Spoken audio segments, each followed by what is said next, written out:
Meron po tayong mga ampalaya dito. As you can see, meron po tayong puting ampalaya. Puti po siya. So,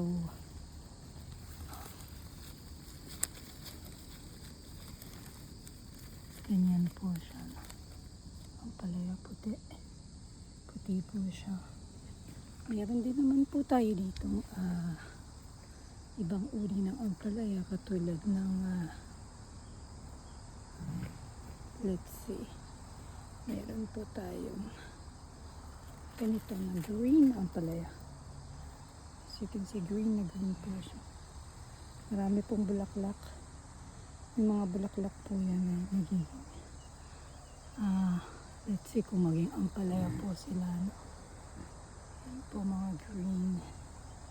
At saka meron pa pong isang light green dito na ampalaya na ganito naman po, yun po, light green naman po siya. So tatlong kinds ng varieties ng ating ampalaya ang meron tayo.